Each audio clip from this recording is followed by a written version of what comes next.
안녕하십니까. 방금 소개받은 건국대학교 윤경로입니다. 그래서 제일 처음에 이제 엠팩의 시작은 엠팩 1이었죠. 그래서 아주 옛날에 1988년도에 엠팩 위원회가 만들어지고 그리고 나서 제일 처음 이제 엠팩 1 ISO/IC 11117이라고 하는 표준을 처음 만들었습니다. 여기 지금 세 번째 뷰렛에서 보여드리는 게 그 풀 네임인데요. 그래서 Coding of Moving Pictures and Associated Audio for Digital Storage Media at up to about 1.5 megabits per second 이렇게 되어 있습니다. 그래서 이때 이제 그 88년부터 작업을 해서 93년도에 최초의 퍼블리시가 됐던 엠팩 1 표준은 1.5 megabps라고 하는 비트레이트 안에다가 비디오하고 그 비디오에 따라가는 오디오까지 같이 집어넣겠다고 하는 이제 아주 스페시픽한 타겟 애플리케이션 도메인을 가지고 만든 표준이었습니다. 그래서 그때 이제 이 엠팩이 쭉 만드는 그 표준의 스트럭처가 그때 정해졌는데요. 시스템 파트, 비디오 파트, 오디오 파트, 그 다음에 이제 컨포먼스, 그리고 레퍼런스 소프트웨어 이렇게 5개가 이제 그 이후로 엠팩 표준을 만들면 다 기본으로 이제 셋으로 이렇게 들어가게 되는데요. 그렇게 해서 이렇게 5개 세트해서 만들어졌습니다. 그래서 만든 애플리케이션이 그러니까 92년, 3년 이때 이제 우리가 월드와이드 웹이라고 하는 것이 막 유오브 일리노이 여바나 샴페인의 NCSA라고 하는 연구소에서 모자이크라고 하는 애플리케이션 인터넷 브라우저를 만들고 팀 버너슬리가 스위스 체른 연구소에서 HTTP, HTML 이런 프로토콜을 막 만들고 하면서 그게 같이 묶여가지고 90년대 초반에 이제 막 인터넷 브라우징이라고 하는 개념이 막 떠올라서 처음에는 정말 심플하고 단순한 텍스트 기반의 웹 브라우징에서 거기에 이제 멀티미디어 컨텐츠가 올라가기 시작했습니다. 생각보다 빠르게. 그리고 그때 온라인에서 소통이 되던 비디오가 이 엠팩1 비디오로 해가지고 나가게 됐었는데요. 굉장히 지금 생각해보면 말도 안 되게 안 좋은 해상도를 가진 기본이 352-240이라고 하는 또는 이제 352-240 또는 352-288이라고 하는 비트레이트 레졸루션을 갖는 그런 조그마하고 정말 허접한 비디오인데 그때는 이게 굉장히 센세이셔널 했고요. 그리고 또 하나는 이제 비디오 CD라고 하는 CD 한 장에다가 또는 두 장에다가 영화를 얹어가지고서는 그게 유통이 되었습니다. 우리나라는 잠깐 유통이 되다 말았고요. 일본은 우리나라보다 조금 더 오래 유통이 되었고요. 매거진 같은데 이제 부록 같은 걸로도 CD에다가 동영상 얹어가지고 이렇게 띄어서 팔고 일본 애들은 그런 걸 많이 했고 중국 가보면 상당히 나중까지 불법 녹화한 영상들이 버젓이 커버 찍어가지고서는 이렇게 저는 DVD인 줄 알고 샀더니 사서 보니까 비디오 CD더라고요. 그런 콘텐츠들이 막 유통이 되면서 사실은 VCD라고 하는 것이 유통이 많이 됐습니다. 그런데 대부분 이제 아시아 지역에서만 됐고요. 근데 사실 그것보다 더 우리한테 의미를 갖는 것은 아무래도 MP3가 아닌가 생각합니다. 엠팩 1 오디오에서 이제 오디오 코딩 방식을 세 가지를 정의를 했는데요. 레이어 1, 레이어 2, 레이어 3 이렇게 세 가지를 정했는데 레이어 1은 가장 단순하지만 손실이 가장 적은 오디오 압축 방법이었고 레이어 2는 그거보다 좀 복잡하지만 압축률도 조금 더 좋은 그 다음에 레이어 3는 매우 복잡하지만 당시 기준으로 볼 때 매우 복잡하지만 압축률이 매우 좋은 이렇게 세 개의 레이어를 만들었는데요. 그때 세 번째 만든 엠팩 1 오디오 레이어 3가 MP3라고 하는 이름으로 이제 막 디지털 음악의 시대를 열기 시작을 했습니다. 그때 사실 재밌는 거는 98년도에 세안정보 시스템이라고 하는 회사에서 거기 있던 양반이 나중에 에피소드를 찾아보니까 비행기 타고 가다가 음악을 듣는데 이렇게 불편하게 듣지 않고 최근에 들었던 엠팩 오디오라는 거 갖고 어떻게 할 수 없을까 막 이러다가 나온 이게 이제 MP3 플레이어인데 원천 특허가 여기 지금 조그맣게 보이겠지만 이게 97년도에 파일링을 했던 출원을 했던 특허입니다. 그래서 2001년도에 특허 등록이 됐는데 이게 이제 최초의 MP3 플레이어의 원천 특허다라고 이렇게 인정을 받고 있습니다. 이게 우리나라뿐만 아니라 세계 최초입니다. 그래서 이 특허를 기반으로 세안정보 시스템이 MP3 플레이어를 출시를 했고 그 다음에 99년에 이제 넥스터라고 해가지고 P2P로 MP3 오디오를 음악을 막 주고받고 하는 시장이 막 생겼죠. 그거 갖고서는 이제 미국의 그 RIAA나 뭐 이런 이제 음반 저작권 단체들이 막 문제를 삼고 막 그랬는데 결국은 이제 그게 그 MP3라고 하는 것을 만드는 것 자체는 불법이 아니다라고 인정을 받았고 그리고 나서 MP3 플레이어가 이제 시장에 완전히 자리를 잡게 됐습니다. 그리고 그 여기 지금 그림의 왼쪽에 있는 요게 처음 나왔던 요 세안정보 시스템의 MP3 플레이어, MPman이라고 하는 MP3 플레이어고요. 2000년도에 레인컴에서 아이리버라고 하는 그때 프리즘이라고도 부르고 하던 얘가 나와가지고서는 사실 세계 시장에 얘가 점유율 넘버 1을 달성을 했습니다. 그래가지고 이제 그 MP3 플레이어 시장은 우리나라가 완전히 잡는 거야 그러는데 이런 게 나왔어요. 그 다음에 바로 애플에서 아이팟이라고 하는 애를 출시하면서 얘네들이 이 아이팟을 출시하면서 아이튠스라고 하는 생태계를 만들어 가지고 아이튠스에서 합법적인 유통을 시작을 하면서 시장을 확 잡아버려 가지고 얘가 죽어버렸습니다. 저는 이것도 갖고 있고 이것도 갖고 있는데 그 다음부터 이제 다양한 형태의 아이팟들이 막 나왔고요. 그리고 2011년대 스포티파이가 이제 미국 시장에 나가면서 MP3를 기반으로 스트리밍을 하고 뭐 이렇게 됐습니다. 근데 엠팩의 역할을 생각을 해보면 이런 식을 통해서 디지털 음악이라고 하는 시장을 엠팩에서 결국 열어준 거고요. 그 엠팩이라고 하는 기술을 통해서 이 시장을 여는데 가장 큰 컨트리뷰션을 한 것은 우리나라 중소기업이었습니다.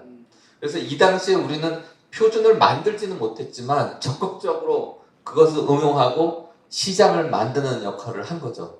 그래서 생각해보면 참 우리나라 사람들은 언제 생각해도 기발한 생각들을 많이 하는 것 같아요. 약간 콜럼버스의 달걀 같아서 해놓고 보면 그게 뭐 이런 생각도 들지만 어쨌든 세상의 어떤 패러다임을 바꾸는 역할을 종종 했던 것 같습니다. 그리고 나서 이제 엠팩2가 나왔죠. 엠팩2는 1990년부터 시작해가지고 92년까지 열심히 작업을 하고 95년도에 표준이 나왔는데 엠팩2는 그 H.262라고 하는 그 ITUT 표준하고 같이 이제 공동 퍼블리시를 하긴 했지만 이 Generic Coding for Moving Pictures and Associated Audio Information 이렇게 있습니다. 일반화된 범용 코딩이다라고 이렇게 만들었는데 이 엠팩2에서 타겟팅한 것은 두 가지였습니다. 고화질로 가자라는 거였습니다. 근데 SD급하고 HD급하고 두 개를 따로 작업을 하다 보니까 이게 따로 작업할 게 아니다라고 이제 판단을 해서 이걸 묶어가지고 하나로 만들었는데 이때도 엠팩은 명확한 타겟 응용 타겟을 딱 가지고 있었고요. 그때가 이제 디지털 TV에 대한 논의가 되면서 디지털 TV는 풀 디지털로 가야 된다. 컨텐츠의 인코딩과 전송하고 뭐 이런 것들이 그래서 거기에 맞춘 기술들을 만든 거였습니다. 그래서 엠팩2의 그 시스템스에서 보면은 이제 엠팩2 TS 트랜스포트 스트림이라고 하는 표준을 만들어서 오디오하고 비디오하고 같이 얹어가지고 에러 리질렌트하게 스트리밍을 해줄 수 있는 이런 표준을 만들었고요. 그래서 전 세계 모든 디지털 TV 지성파 방송에서 전부 다 이 엠팩2 TS를 사용하고 있고요. DVD나 블루레이 디스크에서도 오디오하고 비디오하고 합쳐가지고 컨텐츠를 내보내는 데는 이제 이 엠팩2 TS라고 하는 표준을 사용하고 있고요. 파트 2 오디오인데 이때 오디오 레이어 2가 그러니까 엠팩2 오디오 레이어 2가 이제 DVB나 DAB 같은 유러피안 방송 표준에 채택이 됐고요. 미국은 이제 돌비가 세력이 세기 때문에 미국 DTV에서는 돌비가 표준으로 들어갔습니다. 그리고 비디오는 ATSC 1.0 그러니까 우리나라에서 지금도 사용하고 있는 디지털 TV 지상파 표준으로 MPEG-2 비디오 표준이 들어갔고요. DVD에 테레스트리얼 C가 뭐였죠? 세틀라이트 케이블, 전부 다 MPEG-2 비디오로 자리를 완전히 잡았습니다. 그리고 방송용 캠코더라든가 DVD도 모두 이제 이 비디오로 들어갔죠. 이때만 해도 우리나라는 사실은 이때 이제 우리나라가 일종의 역할을 시작을 했는데요. 이게 처음 우리나라 입장에서는 굉장히 센세이셔널했던 게 1997년도에 삼성전자에서 3건의 특허를 그 MPEG LA라고 특허풀에다가 등록을 했습니다.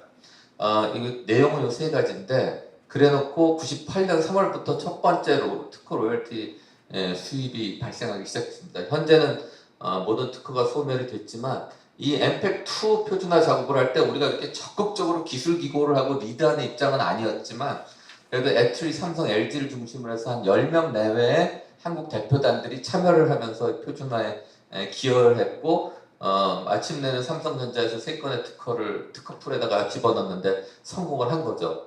근데 이 시기를 보면 이게 이제 97년대 정보통신부에서 ATSC DTV 표준 채택하고 우리가 2012년부터 아날로그 방송이 종료되고 완전 풀 디지털로 가지 않았습니까? 그래서 이 특허를 가지고 어마어마하게 돈을 벌기 시작했고 특허 돈 그러면 삼성전자의 MPEG-2 표준에 의한 로열티 수입 이런 것이 신문 기사에 계속 나오게 됐죠. 그래서 이때부터 이제 적극적으로 우리나라에서 MPEG에 돈 되는 걸 보고서는 이제 막 기업체들이 뛰어들기 시작하고 MPEG-4 파트 2 정도 만들 때는 20-30명 정도의 전문가들이 국내에서 참여를 했고요. MPEG-4 파트 10 이따 조금 이따 말씀드리겠지만 이때는 60여 명 정도의 여기 넘어갔네요. 네네. 다음 장이죠. 60여 명 정도의 한국 전문가들이 참여하기 시작했습니다. 그러면서 사실은 가장 많은 한국 전문가들이 참여하는 표준화 활동 중에 하나입니다. 근데 MPEG-4를 보면 사실은 기본적인 MPEG-4는 실패한 표준입니다. 왜 실패한 표준이라고 말씀드리나 하면 이 MPEG-4의 오리지널 아이디어는 오브젝트 기반이었어요. 그래서 비디오도 오브젝트로 자르고 오디오도 오브젝트로 자르고 해서 그거를 가지고 인코딩을 하고 뭐 전송을 해서 새로 뭐 씬 같은 거 재구성하고 뭐 이런 아이디어를 만들었었는데 당시에는 오브젝트를 자를 기술이 없었던 거예요. 그래서 그게 사실 실용화가 전혀 되지를 못했습니다. 지금 같으면 가능할 겁니다. 지금 같으면 가능할 텐데 오브젝트 기반 코딩 망했는데 파트 10이 나오면서 오브젝트 그래 빼버려. 오브젝트는 빼버리고 그냥 앞줄만 올리는 거야. 우리 잘하는 거 그냥 해보자. 그래서 했던 것이 MPEG-4 MPEG-4 AVC죠. MPEG-4 비디오 AVC라고 보통 얘기하는데 그리고 더 많은 분들이 아시기에는 이제 H.264라고 부르는 비디오 코딩 표준입니다. 근데 요 당시부터 이제 우리나라에서 적극적으로 이 표준 요 좀 전부터인데 이 위원회를 유치하기 시작했습니다. 그래서 보시면 93년대 처음 회의를 주최를 했고요. 서울에서. 그 다음부터 한동안 안 하시다가 한 6년 지난 99년 3월에 두 번째 회의를 우리나라에서 하고 그로부터 한 2, 3년마다 한 번씩 꾸준히 우리나라에서 주최를 합니다. 이쯤 됐으면서부터는 여기 한 2002년, 2005년, 2008년 이렇게 되면서부터는 우리나라에서 주최를 하면 우리나라 국내 전문가들이 100명에서 150명 정도 참석하시고요. 전 세계 전문가들을 토탈하면 450명 정도가 참석하는 큰 표준화 그룹이 되었죠. 그래서 원래 말씀드렸던 파트 2 비디오는 사실 뭐 별로 된 게 없고요.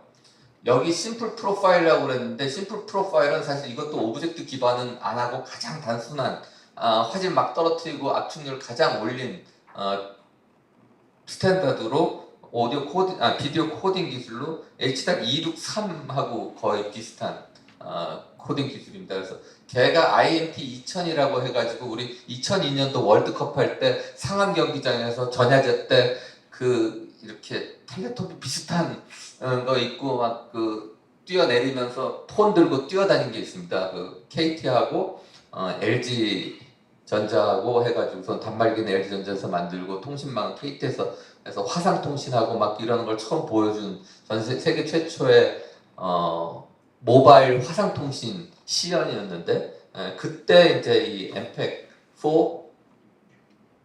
비디오 파트 2의 심플 프로파일로 구현을 했던 거고요. 오디오는 엠팩 4 오디오는 자리를 잘 잡았습니다. 그 아이튠스 기반의 이제 음악을 좋아하시는 분들은 아시겠지만 처음에 MP3 하다가 MP3와 AAC 두 개를 선택하게 이렇게 돼 있거든요, 오디오에서. 근데 그 AAC라고 하는 것이 엠팩 4 파트 3 오디오의 어드밴스드 오디오 코딩이라고 하는 애고요. 파트 10 가면서 이제 ABC 이렇게 넘어갔는데 이게 H.264라고 아까 말씀드렸는데 얘가 또 굉장히 성능이 좋고 시장 요구하고 맞아가지고 대부분의 OTT에서 지금 아직도 이 표준을 사용을 하고 있고요. 스마트폰, 디지털 캠코더 이런데 다 사용을 하고 있는데 이 엠팩4 파트 10 할 때는 이제 이미 우리나라 전문가들 과거에 엠팩2 그 다음에 엠팩4 파트 2 이런 데서 참여하면서 별로 실적은 내지 못했지만 역량을 키워갔던 전문가들이 여기 들어오셔서 많은 기술을 채택을 시키시고 그래서 지금도 쏠쏠하게 로열티 수입을 받으시는 분들이 많이 계십니다.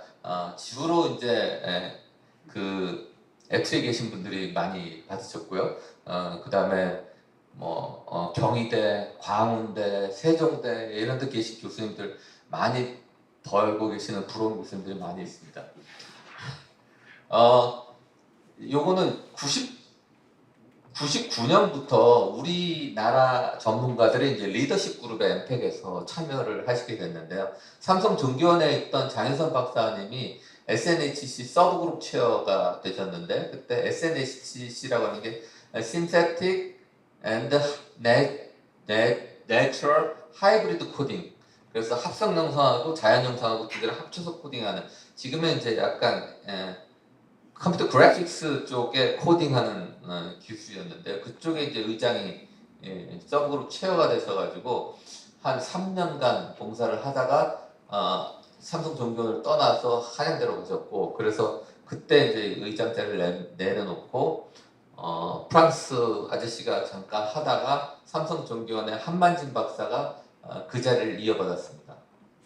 그래서 2007년까지 쭉 하다가 이제 내려놓고 이쪽 SNHC 그다음에 나중에 3D 그래픽스로 이름이 바뀌었는데 이쪽에는 지금 이제 한국 분들이 리더십을 가지고 있지는 않고요. 네덴 TV 그냥 애트리에 있다가 네덴 TV 갔다가 삼성전자로 간 이명건 박사가 시스템 서브그룹 체어가 2009년 87차 미팅에서 돼서 지금까지 계속 하고 있습니다. 지금 2020년 줄라이 131차라고 이렇게 해놓은 거는 요 시스템 서브그룹 체어를 하다가 지금 어떻게 됐냐면 컨비너가 됐습니다. 그래서 곧 요때까지 했고요. 그리고 경희대 김규현 교수님이 이쪽 커뮤니케이션 서브그룹 체어를 하시다가 2012년부터 지금 그 리스트럭처링이 일어나서 엠팩이라고 하는 워킹그룹 안에 서브그룹 체어 하시던 분들이 이 각각의 워킹그룹으로 다 분할됐어요. 그래서 이제 2020년부터 컨비너들이 되셔가지고 이 두 분이 현재 지금 엠팩 산하의 워킹그룹 컨비너들을 하고 계십니다. 이 USEC이라고 부르는 이 오디오 표준도 굉장히 재밌는데요. 이거는 삼성전자에서 제안을 하고 주도를 해서 만든 오디오 표준입니다. 그래서 Unified Speech and Audio Coding이라고 하는 주제로 됐는데 이게 의미를 갖는 거는 뭐 넷플릭스, 안드로이드, 아이폰 등에서 기본 코덱으로 다 들어가 있는데 국내 기관들이 적극적으로 참여를 해서 이제 이때 비로소 프라운호퍼, 돌비, 소니 이런 데서 꽉 잡고 있던 오디오 코딩을 한국이 한 발 디뎌서 같이 주도적으로 이끄는 애트리, 삼성전자, LG전자, 중앙대학교 이런 데 계신 분들이 끌고 갔던 그런 경험이 있습니다. 그리고 이제 2013년 이렇게 하면서 시간이 많이 지난 것 같은데 쓴 거 보니까 오버가 된 거죠? 좀 늦게 시작하셨습니다. 예. 엠팩 H라고 해서 이거는 아까 말씀드렸던 AVC부터는 이제 ITUT랑 같이 작업을 해서 HD 264 이렇게 퍼블리시를 했고 엠팩 H는 H.265 이렇게 해가지고 퍼블리시가 됐고요.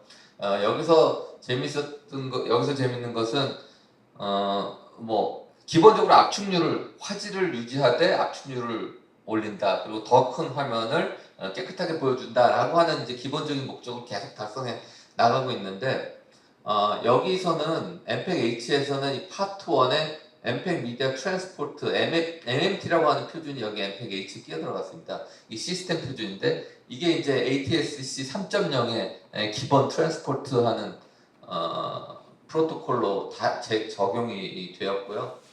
이 하이 에피션시 비디오 코딩이라고 하는데 얘가 이제 어떤 게 있냐면 비디오 코딩이라는 게 결국은 영상을 여러 개를 초당 30개, 뭐 50개 이렇게 막 보여주는 거잖아요. 거기에 기준이 되는 우리가 이제 인트라 프레임이라고 하는데 인트라 프레임 하나만 놓고 보면 시간적으로 다른 프레임들을 레퍼런스를 안 하고 혼자 만드니까 이게 그냥 이미지라고 볼 수도 있는 겁니다. 그래서 그걸 가지고 이미지를 만들어 버렸어요. 이미지 코딩. 그래서 이제 이 파트 12에서 만든 이미지 파일 포맷이라고 하는 이 파일 포맷하고 같이 합쳐지면서 HEIC라고 하는 표준이 나와서 그 요즘 이제 구글이나 애플이나 이런 데서 그 영상을 정지 영상 사진들을 이제 저장하게 되면 이 포맷으로 이제 JPEG 그 전에 다 JPEG였던 게 이제 와서 이제 비로소 JPEG을 벗어나서 이 HEIC라고 하는 이미지 코딩으로 넘어가게 됩니다. 네, 빨리빨리 넘어가겠습니다. 그리고 요즘은 이제 이머시브 미디어 MPEG-I라고 하는 것을 지금 열심히 하고 있습니다. 여기 지금 보면 파트 30까지 나와가지고 지금 뭐 하는 건지 따라가기도 힘든데요. 뭐 여기서 얘기하는 건 지금 이머시브라고 이야기하면서 그 여기 보시면 뭐 옴니디렉셔널 미디어 그래서 옴니디렉셔널 비디오를 지원하는 거 뭐 이제 버서타일 비디오 코딩은 VVC라고 해서 얘는 순수한 비디오 코딩입니다. 압축률을 올려보겠다 하는 거. 그다음에 이제 뭐 비주얼 볼륨메트릭 비디오 베이스 코딩. 그래서 얘네는 볼륨메트릭 비디오를 이제 만들겠다라는 거고 얘네들이 다 이제 포인트 클라우드 요즘 많이 말씀하시는 포인트 클라우드 코딩입니다. 그래서 비디오 기반으로 할 거냐, 지오메트리 그러니까 컴퓨터 그래픽스에서 얘기하는 지오메트리를 기반으로 할 거냐 해서 막 여러 가지 표준들이 많이 나오고 있습니다. 그래서 그 VVC 같은 것은 이제 우리나라에서도 그 UHD를 가면서 그 표준으로 적용이 되고 있고 ATC 3.0을 이제 브라질 같은 데서 자기네 국가 표준으로 채택을 했는데 거기서도 이 VVC 코딩을 사용하고 있고요. 애플 비전 프로나 메타캐스트 같은 데는 파트 5의 VPCC라고 하는 애를 사용을 하고 있습니다. 그래서 요즘 최근 들어서는 이제 MPEG AI라고 그래서 인공지능이 보는 눈하고 사람이 보는 눈하고 이 퍼셉션이 다르다라고 하면서 이제 좀 다른 코딩 방법들을 찾아보자라고 하는 이슈들이 있고 VVC 코딩을 넘어서는 압축률이 더 좋은 비디오 코딩 방법을 찾아보자. 그 다음에 요즘 이제 가우시안 스플래시라고 하는 그 합성 영상을 만드는 기술들이 이제 막 한참 연구가 많이 되고 있는데 그 걔네들을 어떻게 코딩할 거냐는 이런 이야기들을 계속 하고 있습니다. 그래서 사실 MPEG이라고 하는 애는 지속적으로 시장을 보고 시장에서 요구하는 것이 무엇인가를 파악하고 그거에 기반한 애플리케이션을 생각한 기술들을 계속 발전해 나가려고 노력을 하고 있고요. 요 그림을 보여드리고 싶은 건 제일 처음에 아까 말씀드렸던 MPEG-1 비디오가 요만한 거였는데 35288 지금 얘기하고 있는 VVC 이 8K 비디오라고 하는 것은 지금 해상도가 이만해지는 겁니다. 상대적으로 93년도에 요만한 비디오를 이야기하고 있다가 지금은 이만한 비디오를 이야기하고 있다라는 것을 말씀드리고 싶었습니다. 네, 감사합니다. 네,